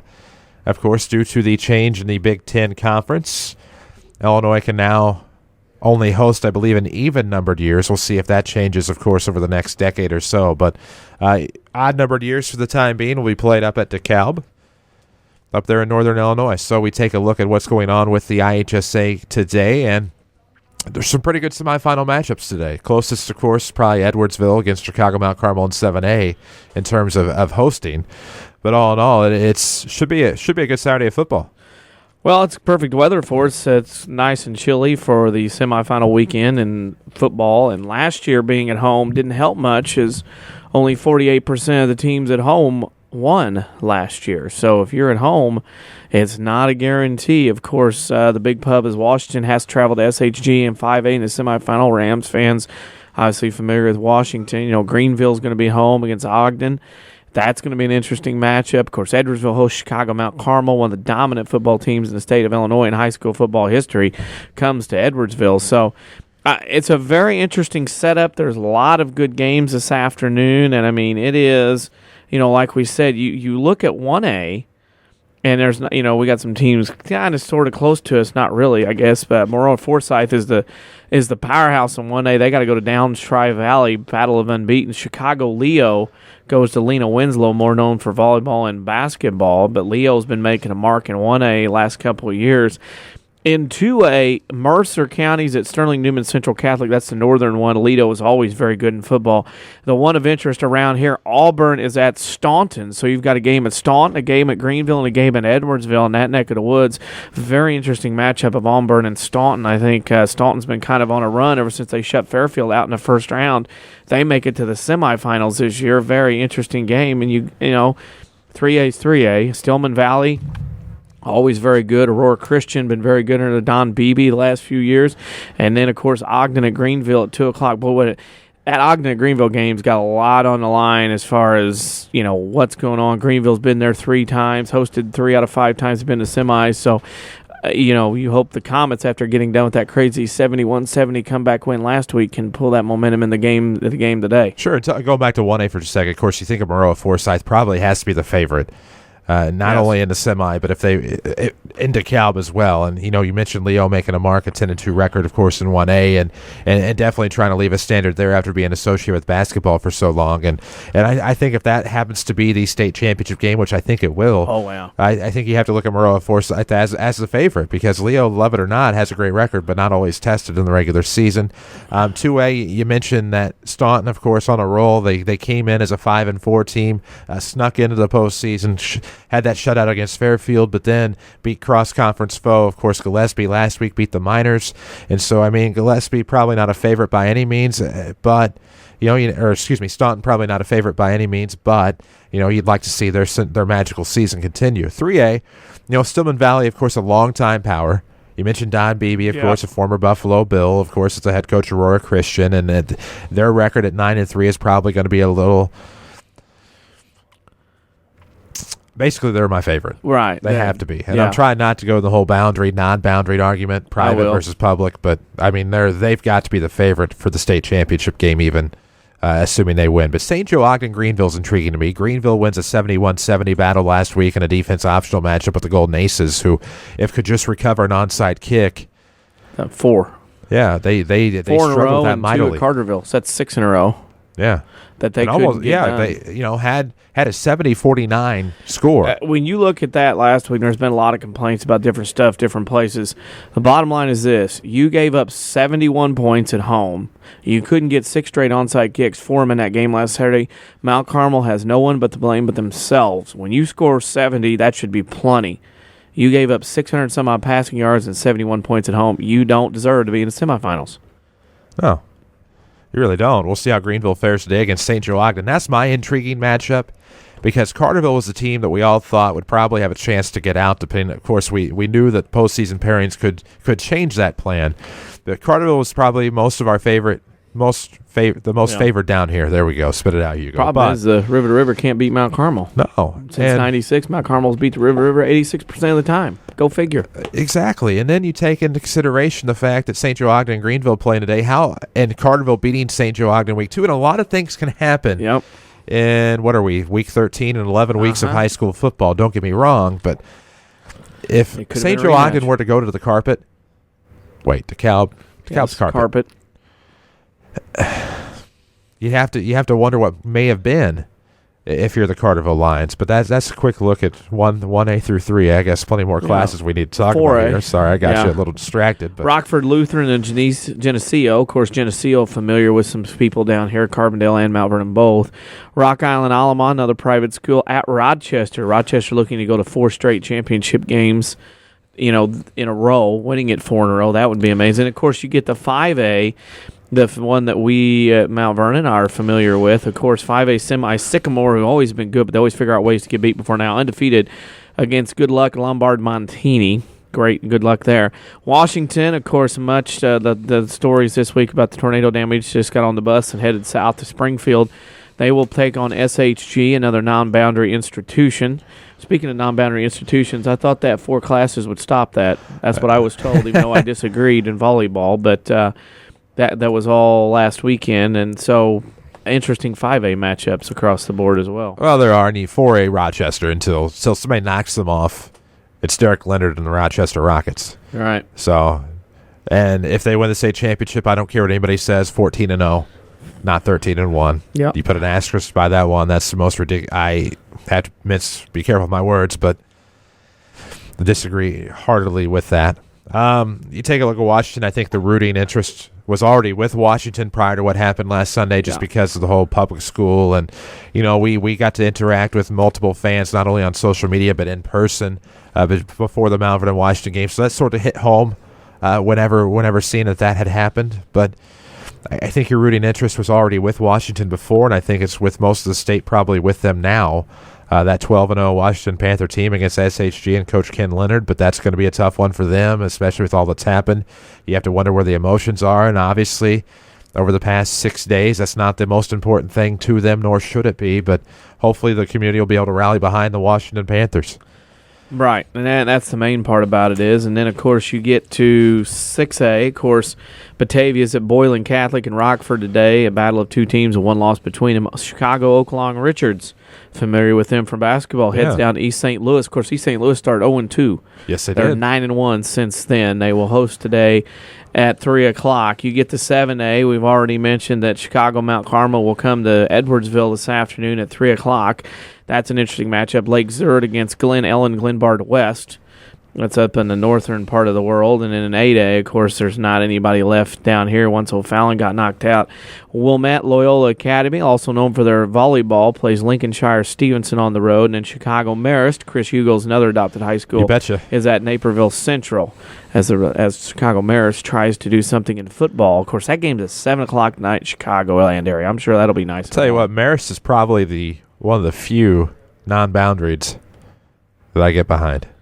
Yeah. Big Marist guy. It's hard not to be, but that's actually, I think, going to be the most underrated matchup in the state. Marist and Naperville Central tonight at 7 o'clock. I don't think you can pick a favorite in that one. 2 battle-tested teams, but of course in the other semi awaits Loyola and Stevenson. Stevenson, even though a game behind, at least for those down here who may not know for sure, probably a decent favorite in that one. Going back to 6A, you obviously root for the Flyers.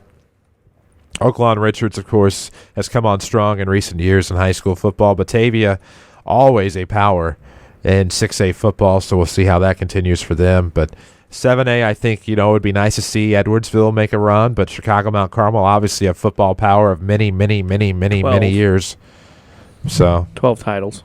Yeah. So the Caravan. It's good that Edwardsville's at home. It'll be nice and cold and blowing. Of course, Chicago's used to that, though, and, Coach Linty will have his Caravan ready to go to come down and take on Edwardsville, I'm sure. And then after that, it's the state championships on Friday and Saturday, of course, coming into this coming week, and hard to believe it's almost over. Number one, they're in DeKalb. Of course, that's an essential part of the state.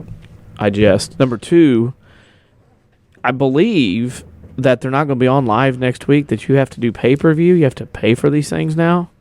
I don't know how brilliant of an idea that is, but if they were on sporadically free, I would watch them. However, if I'm going to have to pay for state championships, I don't believe I'm going to be paying much to watch the state championships.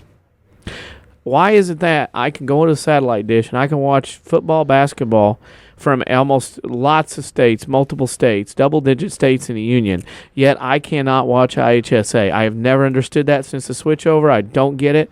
Why can I watch Florida, California, Texas, Missouri, whatever, but I can't watch IHSA? I do not understand it. I think the thought process is that by having the free IHSA.TV, it's costing them attendance.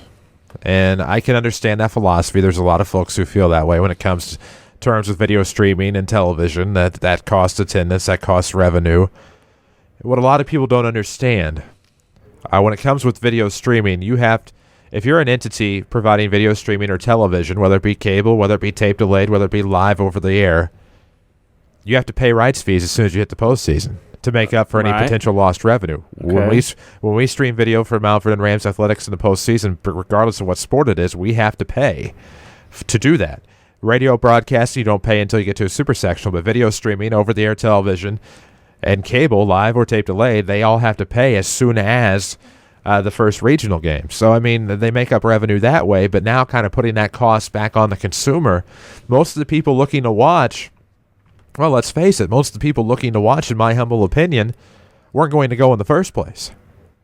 Because those are the people that are willing to put up with maybe less than stellar camera work or less than stellar broadcasting, or people who aren't very geocentric. So, I completely understand the philosophy behind it, but I also understand the backlash behind it as well. Like, I understand having to recoup costs, and there's expense that people may not realize in terms of bandwidth, in terms of your broadcasters, because most of those people are not going to do it for free. Camera work, things like that, all cost money, but at the same time, it's hard to give people something for free that long. Volleyball feed was one camera. I am not going to pay X number of dollars to watch volleyball on one camera. That's why we don't charge. That does not pan in. That does not go back and forth, give me multiple angles or replays. So if you're going to do that, if you're going to give me one camera and get people that don't know what they're talking about, most of the time or not, then don't charge me. If you're going to do football, here my argument's this: bandwidth, internet, whatever. I'm not wasting bandwidth. I'm not wasting any of my computer on that, number one. And number two, if I have to pay to watch it, then I'm not. That's just like going anyway. I'm not going to DeKalb anyway, 6 hours away. Not doing it. They just lost fourth of the state doing that, moving it up there. It's not your bandwidth that they're worried about. It's their bandwidth, of course, for the streaming and things like that. For instance, when we video stream a football game this year, ran an extra feed this year for mobile for better quality. And, of course, with all the extras we're sending out, we probably used... My data is not going to get spent to pay twice. I'm not paying for data. I'm paying for money. It's not as intensive for you, but for the streamer itself, it's about 4 gig that they're using minimum. That's what we used, I should say, for football this year. But that's not what the person watching, that they're not spending 4 gig of their data to watch an entire game whatsoever, but to send it, that's what it is. But at the same time, I understand their philosophy behind it. Doesn't mean I agree with it. I certainly don't. I think it's hard. You didn't charge for long enough to where people absolutely needed it, because the product at that time is nothing that people can live without. In order to give something free for so long and get people to pay, it has to be a product they can't live without. We're involved with an entity that did it right for so long in terms of getting where people needed that product, and then charged for it at the times when they really, really needed it, and amping up membership to the .com that way. But you can't do it this way and expect people. You can talk computer bandwidth, thoughts, money, whatever. Bottom line is this: I can watch Missouri, Florida, California, Texas, fill in the blank, Pennsylvania, Michigan. I can watch every one of those states, football and basketball. Boys and girls basketball, I can watch football for free on my satellite dish. Why is the IHSA, a nonprofit organization, charging people for money to watch their stuff? Why don't they put it on satellite like everybody else? Then the argument needs to be TV and not necessarily internet. Bottom line, chuck that internet and get it on TV like your other states. I can watch every Missouri football game. It doesn't make sense in a state for high school state finals. Well, for no sense. But for a cable provider, a video service provider, or an over-the-air television, they have to be able to recoup the cost of the expense for carriage. So, I mean, at the same time, I'm not defending the IHSA, but, do we have anybody down here that even wants to carry it? That's the question that needs to be asked. Didn't ask if down here want to carry it. You're not understanding. Satellite, Chicago station, Chicago Sports Midwest carries Missouri high school state finals. Not Channel 4, 5, or 2. Okay. Midwest. Okay. Why can't it be on satellite? That's Comcast. Pick up a station. They've done it before. Okay, so don't put all your eggs in the internet basket. Comcast is going to carry the football playoffs. That's what you're telling me. Comcast is showing, and that's what I don't understand today. Washington SHG is free to the world today. Because of all the publicity. Okay? You better believe somewhere in that background there's going to be a little IHSA sign somewhere that says, woohoo, look at me. Next week, we got to pay for football. Why is that? I understand the importance of that game today. Sure. Don't put that one on for free and not the other ones, and don't put it on the satellite for just that one when the other ones are next week. Yeah, so they're not doing the ones next week is what you're telling me. I honestly have not looked into it. They'll replay them later. I had no intentions of watching them. I mean, if that's the case, that's awful, but at the same time, even if you wanted to watch via satellite to Comcast, unless you have the tier that would get you that, they cannot provide that like on a basic tier in this area if you're in this DMA because of the territorial rights that Fox Sports Midwest would have, as with all of these stations being in that geographical area, or these areas and DMAs being in that geographical area, which is what makes it a crock. That's what makes it difficult. And, gone are the days of over-the-air television. You can go through the, I, 2, 3, 4, and A, B, C, Ds or whatever, talking about. Bottom line is, why can't I watch it like everybody else? You can't persecute them if the only people willing to carry it is a cable station or a regional sports station does not have rights to most of the state to begin with. Because with Fox Sports Midwest and how everything is so geographically based, they have the rights to this area. So we would need to, in order for everybody in the state of Illinois to watch on a cable channel, such as like a regional sports network, it would have to be on Comcast Chicago and Fox Sports Midwest for everybody to get it. I watched Rochester 2 years ago. I watched all 8 games. You also have a tier that allows you to get it. I'm talking about a basic tier, whether it be on cable or satellite. You would have to have a specific sports tier, which thankfully I have. I don't get Comcast Sportsnet Chicago, but that's what you'd have to have. I'm just saying it's not that easy in terms of them just saying, hey, do you want to carry this? But it should be done. We should have the ability to be able to access it regardless of media. Should be able for football and basketball to access it. Sure. Should be. Sure. I'm sorry. I mean, the other minor sports, probably not, but I'm sorry, whatever entity, rule, legal stuff, don't throw all your eggs in the internet basket, and don't throw all your eggs into somebody thinking they're going to pay to watch one-camera volleyball from a view far away. It's not going to happen. They're either going to have to improve it to much of multiple camera angles, or they're going to have to junk that, and they're going to have to go in the TV. Like, that says it all right there, that text message. Well, I mean, yeah, bring back Channel 13, baby. Bring back Channel 3, 8. I mean, I know rules have changed over the years, but golly, again, I watch Missouri, I watch Michigan, California, Texas, Pennsylvania. I don't get it. Figure it out. Put it on there. People aren't driving to DeKalb and Champaign all the time or Peoria anymore. It's too expensive or too far away. It was Champaign. Give us an opportunity. Champaign has just mainly become a lot of it to the weather. Right. And better things to do warm. Well, yeah. Warm climates. I mean, I'm and I hate to be that way, but again, like I said, satellite, bang. There's all these other states. Bang. Nothing. And I watched Rochester because that was the before last year. The year before the state finals, I watched Rochester and the whole group all the way through Mount Carmel and everybody because I want to watch Rochester with them coming in. Last year, watching them again. This year can't. Give me a break. Yeah. Give me a break. Something's got to change. Well, and then because I remember watching 9. I remember watching 10. I don't remember 11. I do. I don't remember last year. I recorded watching. 11 because I wanted to see Rochester Right. and what they did and everything else. But it's an unfortunate Put it on. time and unfortunate circumstance. Yeah. At this point becomes an it is what it is scenario, and there's nothing that we can do anything about, because here's the thing: we provide video streaming, but we could not video stream a state final no matter how much we wanted to pay to provide it free to our audience. Nope. And it's looking And I like understand it's that. a possibility that broadcast entities may be shut out of some streaming in the future as far as the postseason is concerned, which Yeah. I do have a problem with. I do have a problem with that. Now, if you want to shut it down at Peoria, DeKalb, Champaign, Joliet, Sure. Wherever everybody goes, Right. fine. That's your turf, your state tournament. That's fine. But from regional to sectional to the super, you should be able to stream it.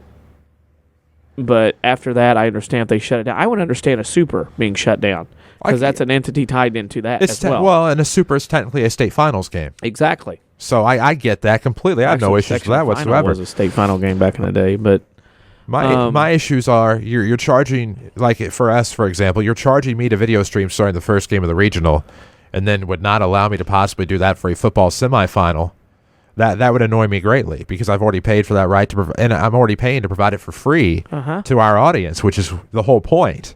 Is trying to be in a broadcast medium that never charges anybody. But and we're in the wild, wild west of the internet rules too. Is everybody still trying to figure out what's good and what's not? And this paying and charging is, again, like I said, put it on TV where everybody can see it. well, Don't and with start video playing this streaming, game. some are honest, some aren't. As far as when they pay and things like that, some get by with it. But it becomes an issue where schools can set it up and they don't have to pay because they're a school. Yes, and a lot of schools are trying to do that. And I have no issue with that. No, I don't either. That's a good thing to do because kids can get involved in Right. things and get in the business that way. It'd be nice if schools would maybe be willing to work with their local media to help with internships and things like Right. that. But that would be the goal for the high schools listening out there. If you'd like to work with us, we'll work with That's you. my mission. Right. My futures 'Cause there's- program over the summer didn't really take off because I didn't have time.